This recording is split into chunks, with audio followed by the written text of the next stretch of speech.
북극이 차기 글로벌 전장이 되고 있는 걸까요? 신사숙녀, 여러분, 우리는 지금 북방우의 안보 지형을 재편할 수 있는 전개 상황을 추적하고 있습니다. AP통신의 속보와 영국 정부의 공식 성명에 따르면 영국은 나토, 네이토, 동맹국들과 함께 북극의 새로운 방어선을 구축하기 위한 긴급 회담을 시작했습니다.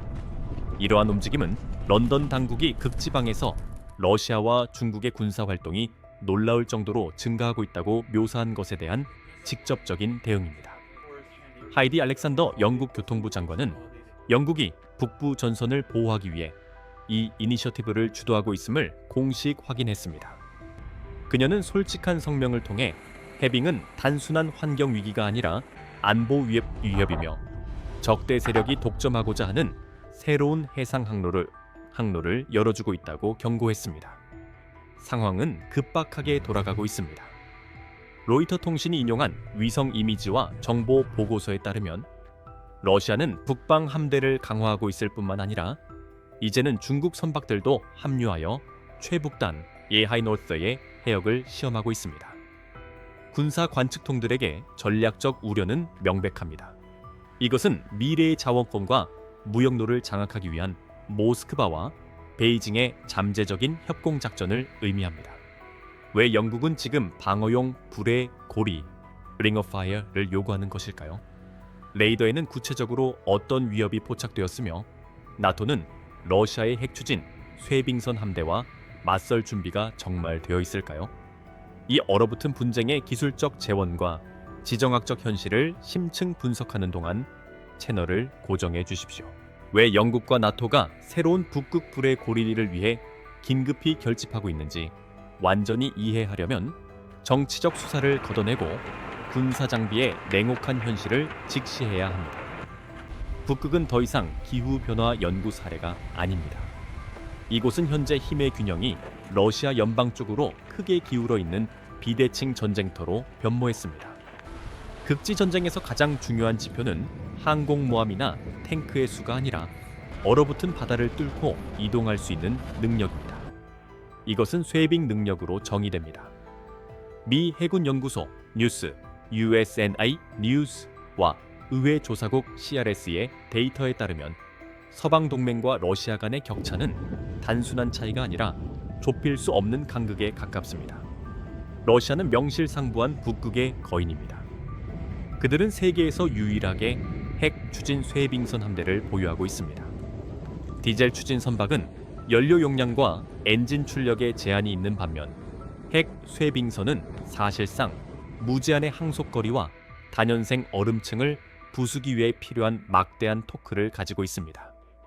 이러한 지배력의 상징인 프로젝트 222형 아르크티카급 쇠빙선을 살펴봅시다. 네이벌 뉴스의 상세 분석은 이 거대 선박들의 무시무시한 효율성을 보여줍니다. 이 선박들의 배수량은 33,000 톤이 넘으며 이는 대부분의 유도 미사일 순양함보다 훨씬 더 큽니다. 이들은 2개의 RITM-200 원자로를 통해 175메가와트의 전력을 생성합니다. 이를 통해 최대 3m, 즉 거의 10피트 두께의 얼음을 지속적인 속도로 분쇄할 수 있습니다. 이들은 단순한 과학 연구선이 아닙니다. 북동 항로를 따라 군함과 상업 선단의 길을 열어주기 위해 설계되었습니다. 러시아는 현재 아르크티카, 시비르, 우랄이라 불리는 이 현대적인 거함 3척을 운용 중이며 야쿠티아와 추코트카라는 이름의 추가 선박을 건조 중입니다. 게다가 러시아는 프로젝트 1910 리데르급을 개발하고 있습니다. 완공된다면 이 선박은 배수량이 7천 톤에 달해 슈퍼 항공모함의 크기에 필적할 것이며 4m 두께의 얼음을 깨뜨릴 수 있어 겨울의 혹독함과 관계없이 연중 항해를 보장할 것입니다. 이와 극명하게 대조적으로 나토의 주요 초강대국인 미국은 위기에 처해 있습니다. 디펜스.gov의 보도에 따르면 미 해안경비대는 현재 단 한 척의 대형 쇠빙선인 USGC 폴라스타에 의존하고 있습니다. 1976년에 취역한 폴라스타는 의도된 수명을 수십 년 넘겨 운용되고 있습니다. 이 배는 단지 물에 떠 있기 위해 퇴역한 잠해함의 부품을 뜯어내 사용하고 있는 실정입니다. 두 번째 선박인 힐리는 주로 과학 연구용으로 설계된 중형 쇄빙선으로 최근 기관실 화재로 인해 중요 임무에서 배제되었습니다.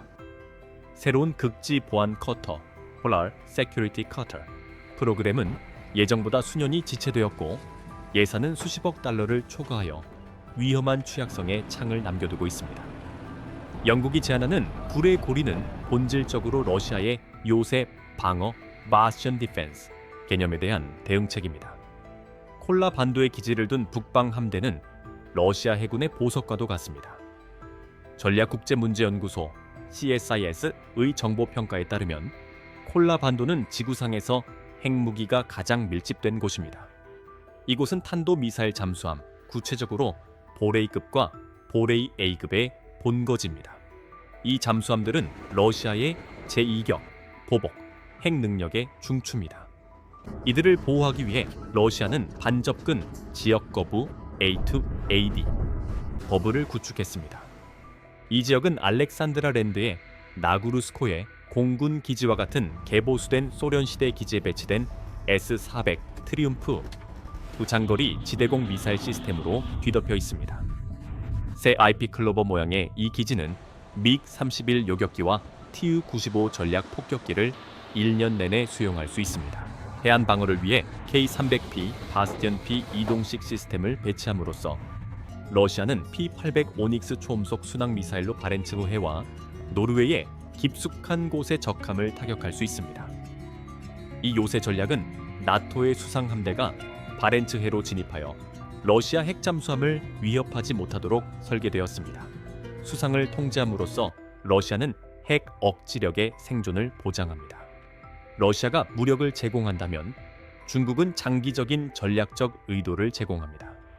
비록 베이징은 북극권에서 900마일이나 떨어져 있지만 2018년 백서에서 스스로를 금북극 국가로 선언했습니다. 이는 국제법상 근거가 없는 용어이지만 명확한 의도를 나타냅니다. 미 해군 연구소 뉴스는 중국 극지 함대의 빠른 현대화를 추적하고 있습니다.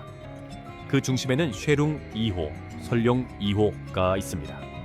우크라이나에서 구입한 전임 선박과 달리 쉐룽 2호는 중국에서 자체 건조되었습니다. 이 선박은 고급 어지포드 AG4D 추진 장치를 갖추고 있어 360도 회전이 가능하며 후진하면서 얼음을 깰 수 있는데 이는 유빙 사이를 기동하는 데 중요한 능력입니다. 공식적으로는 연구용으로 지정되어 있지만 서방 정보기관들은 회의적인 태도를 유지하고 있습니다. 중국 선박들이 수집하는 염도, 수온층, 해저 지형에 대한 수로 데이터는 미래의 잠수함 작전에 정확히 필요한 데이터입니다. 중국 잠수함들이 북극해를 효과적으로 순찰하려면 수중 지형에 대한 상세한 지도가 필요한데 쉐룽 2호가 이를 활발히 수집하고 있는 것입니다. 게다가 브레이킹 디펜스의 보고서에 따르면 중국은 미래의 핵 추진 항공모함에 계획된 것과 유사한 기술을 활용하여 자체적인 핵 추진 쇄빙선 개발을 주시하고 있습니다. 이는 중국 인민해방군 해군이 말라카 해협과 수에즈 운하의 병목 지점을 우회하여 전 세계적으로 전력을 투사할 수 있게 해줄 것입니다. 영국은 이 그림 어디에 위치할까요? 영국 해군은 극지 탐험의 자랑스러운 역사를 가지고 있지만 현재의 자산은 위협에 비해 미미합니다. 주요 자산은 영국 해군의 얼음 순찰선인 HMS 프로텍터입니다. 현대적인 조사, 소나, 크레인 시스템을 갖춘 유능한 선박이지만 영국 해군의 재원은 이것이 대형 쇄빙선이 아님을 확인해줍니다.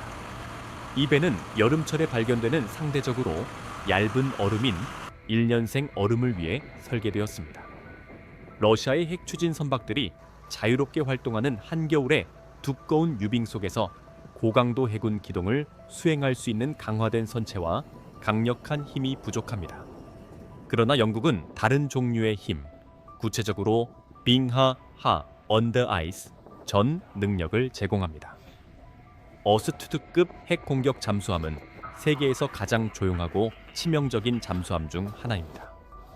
다른 잠수함을 사냥하도록 설계된 이들은 북대서양의 침묵의 수호자입니다. 하지만 잠수함은 무역로를 치안 유지할 수 없으며 적들이 민간 국적 선박을 사용하여 인프라를 괴롭히는 회색 지대, 전술을 막을 수도 없습니다. 이것이 바로 수상에서의 불의 고리가 필수적인 이유입니다.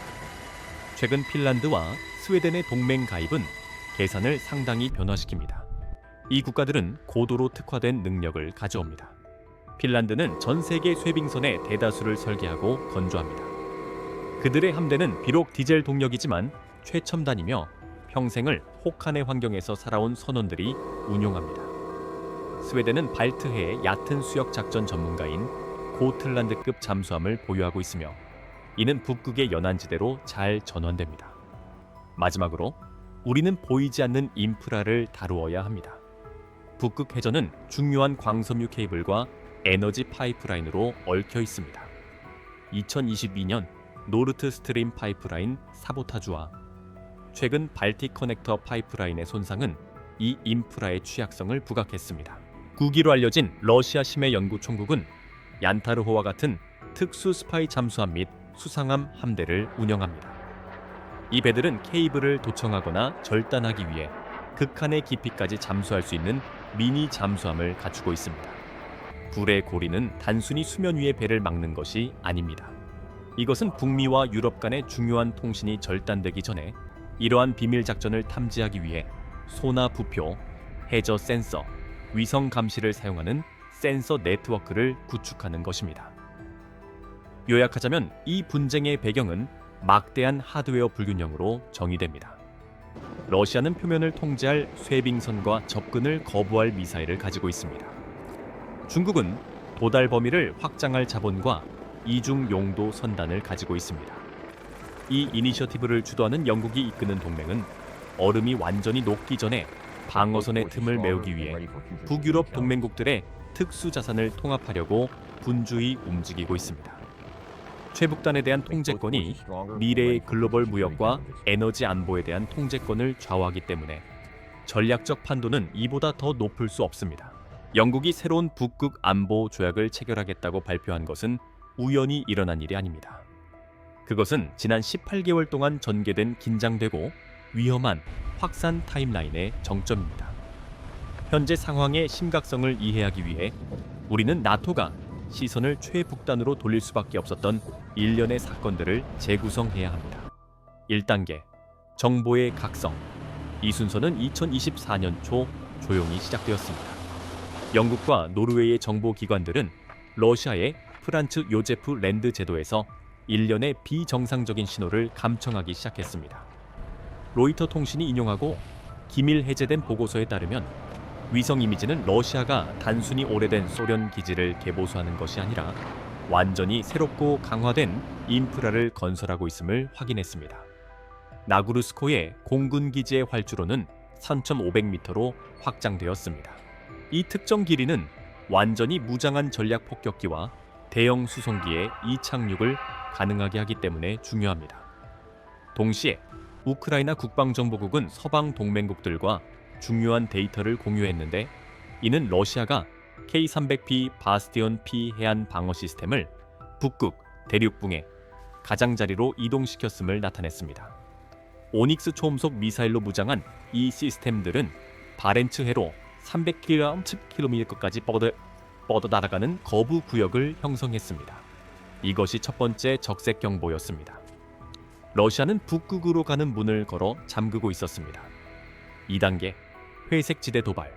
군사력 증강에 이어 분쟁은 평화와 전쟁 사이의 영역인 회색 지대로 옮겨갔습니다. 2024년 말 중요한 해저 인프라와 관련된 일련의 설명할 수 없는 사건들이 발생했습니다. 스발바르 제도와 노르웨이 본토를 연결하는 해저 광섬유 케이블이 미스터리하게 절단되었습니다. 모스크바는 개입을 부인했지만 노르웨이 해안경비대는 특이한 해저 스캔 장비를 갖춘 러시아 트롤선이 사고 18시간 전 케이블 위치 위를 배회하는 것을 추적했습니다. 이어서 핀란드와 에스토니아 사이의 가스 파이프라인인 발틱 커넥터가 손상된 사건이 발생했습니다. 조사 결과 중국 컨테이너선인 뉴뉴 폴라 베어 호우가 파이프라인을 가로질러 수십 해리 동안 닻을 끌고 다닌 것으로 드러났습니다. 이것이 사고였는지 아니면 서방의 결의를 테스트하려는 의도적인 행위였는지는 정복에 내에서 여전히 치열한 논쟁의 주제입니다. 그러나 런던과 워싱턴이 받은 메시지는 분명했습니다. 서방의 적들이 해양 영역에서 약점을 탐색하고 있다는 것입니다.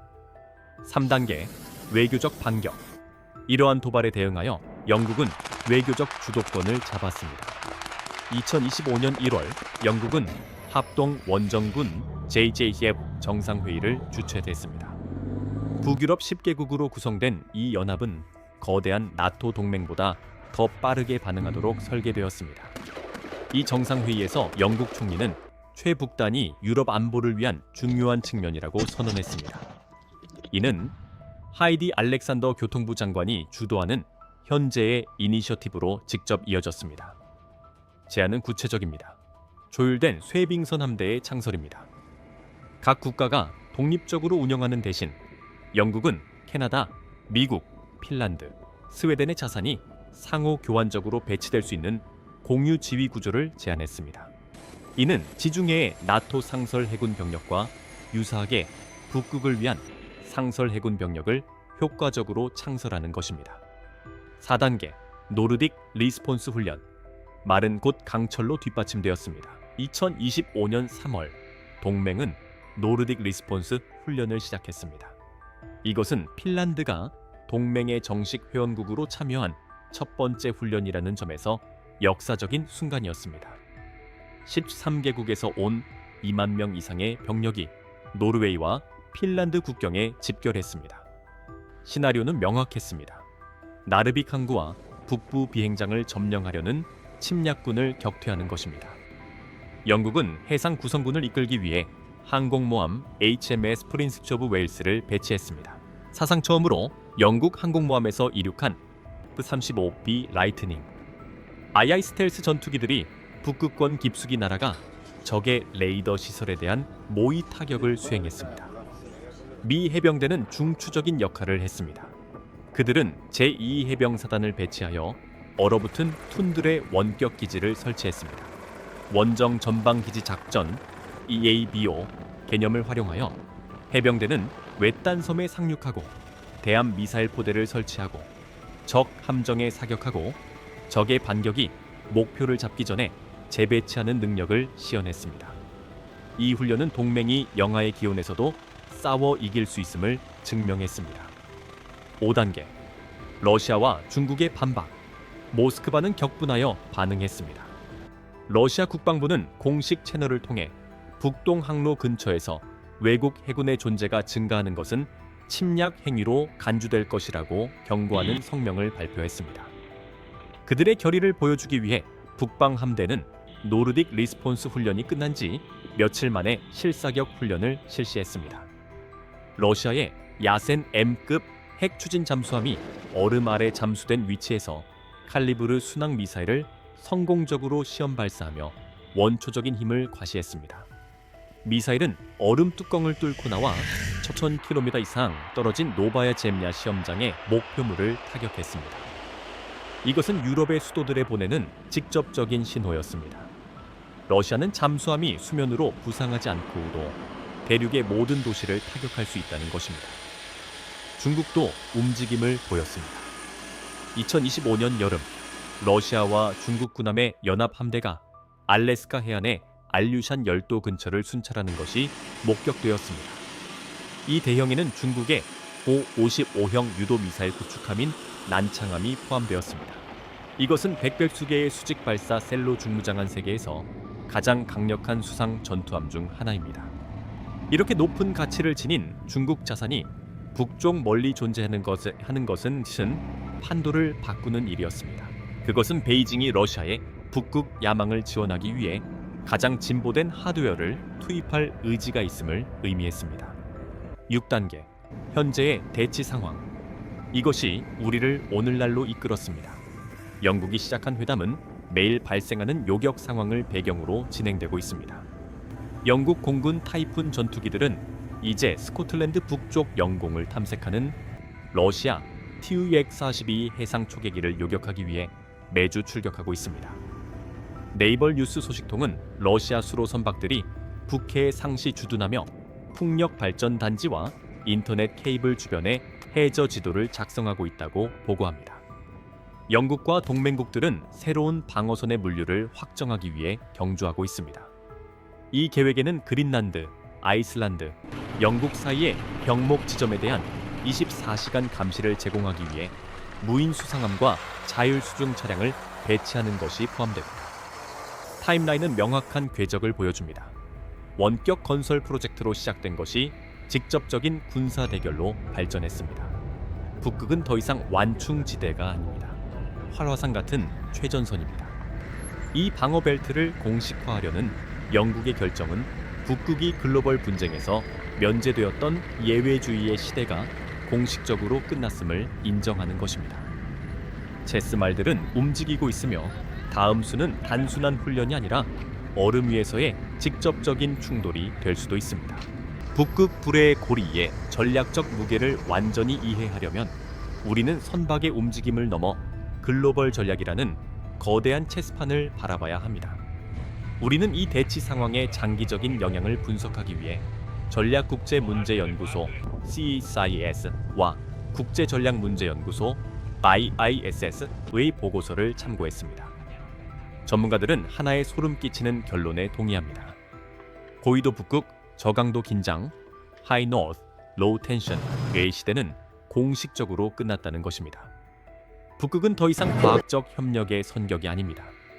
이곳은 21세기의 지중해가 되었으며 핵 초강대국들의 이해관계가 충돌하는 분쟁 해상 통로가 되었습니다. 1. 녹는 얼음의 지정학. 이 갈등의 원동력은 단순한 물리학입니다. 얼음이 물러가면서 세계 지도가 다시 그려지고 있습니다. CASIS의 분석가들은 북동 항로가 수에즈 운하를 경유하는 전통적인 경로에 비해 유럽과 아시아 사이의 해상 거리를 최대 40%까지 줄여준다고 지적합니다. 러시아 연방에게 이것은 단순한 항로가 아닙니다. 잠재적인 경제적 생명선입니다. 모스크바는 자신이 글로벌 무역의 톨게이트를 통제하는 미래를 꿈꾸고 있습니다. 북극 해안선을 요새화함으로써 러시아는 마치 문지기처럼 통행 조건을 지시하는 것을 목표로 합니다. 그러나 나토는 적대 세력이 대서양에 열세를 쥐고 있는 시나리오를 받아들일 수 없습니다. 러시아가 북동 항로를 폐쇄하거나 북미에서 유럽으로 향하는 증원군의 흐름을 위협할 수 있다면 서방의 전체 안보 구조는 붕괴됩니다. 이것이 영국이 불의 고리를 추진하는 이유입니다. 이는 북방 함대가 바렌츠해 안에 갇혀 더 넓은 대서양으로 진출해 동맹의 보급로를 위협하지 못하도록 설계된 봉쇄 전략입니다. 이 회색 지대와 과학적 위장. 이 분석의 중요한 측면은 중화인민공화국이 사용하는 전술과 관련이 있습니다. 국제전략문제연구소 IISS는 남중국해에서 베이징의 행동을 반영하는 우려스러운 패턴을 강조합니다. 중국은 군사적 야망을 감추기 위해 과학 연구라는 명분을 사용합니다. 남중국해에서 우리는 표면적으로는 기상 관측을 위한 것이라던 인공섬 건설을 보았지만 나중에 미사일 포대로 군사화되었습니다. 북극에서도 우리는 똑같은 각본을 보고 있습니다. 아이슬란드와 노르웨이에 있는 중국 연구소와 쉐룽 2호 같은 쇠빙선들은 공식적으로는 기후 변화를 연구하기 위해 그곳에 있습니다. 그러나 전문가들은 그들이 바다의 수온약층과 염도 수준을 지도화하고 있다고 경고합니다. 이 데이터는 잠수함 전쟁에 필수적입니다. 소리는 차갑고 깊은 물에서 다르게 이동합니다. 북극의 음양학을 숙달함으로써 중국 인민해방군 해군은 미래의 잠수함 작전을 위한 전장을 준비하고 있습니다. 동맹 간의 정보를 공유하자는 영국의 제안은 이에 대한 직접적인 대응입니다. 그것은 과학적 위장을 걷어내고 이러한 이중 용도 임무, 배후의 군사적 의도를 폭로하는 것을 목표로 합니다. 3. 대잠전의 도전. 기술적인 관점에서 워존, The Warzone은 북극에서 잠수함을 사냥하는 것이 해전에서 가장 어려운 임무라고 지적합니다. 얼음 덮개는 혼란스러운 음향 환경을 조성합니다. 움직이는 유빙의 소음은 잠수함 엔진 소리를 가릴 수 있습니다. 게다가 전통적인 소나부표는 두꺼운 얼음을 뚫고 쉽게 투하될 수 없습니다. 이는 러시아 해군에게 상당한 홈그라운드 이점을 제공합니다. 그들의 잠수함은 얼음의 소음 속에 숨도록 설계되었습니다. 불의 고리 전략은 이러한 어려움을 인정합니다. 이 전략은 대양에서 잠수함을 사냥하는 것에서 잠수함이 통과해야만 하는 좁은 관문인 병목 지점을 감시하는 것으로 초점을 옮깁니다. 그린란드, 아이슬란드, 영국 사이의 틈새를 센서로 포화 상태로 만들므로써 동맹은 러시아 선박이 감지되지 않고는 건널 수 없는 디지털 인계철선을 만들기를 희망합니다. 4. 동남아시아와의 연결성. 베트남 시청자 여러분에게 북극의 사건들은 먼 이야기처럼 보일 수 있지만 지역 안보와 밀접하게 연결되어 있습니다. 북극에서 러시아와 중국의 전략적 파트너십은 다른 지역에서의 협력을 위한 청사진입니다. 중국이 최북단에 영구적인 군사적 입지를 구축하는 데 성공한다면 이는 해외에 이중 용도 시설을 건설하려는 그들의 전략을 정당화하는 것입니다. 게다가 무역로가 북극으로 전환되면 말라카 해협과 남중국해의 경제적 중요성이 달라질 수 있습니다. 이것은 통행량을 줄여 겉보기에는 동남아시아의 긴장을 완화하는 것처럼 보일 수 있지만 역설적으로 이 지역을 더 불안정하게 만들 수 있습니다.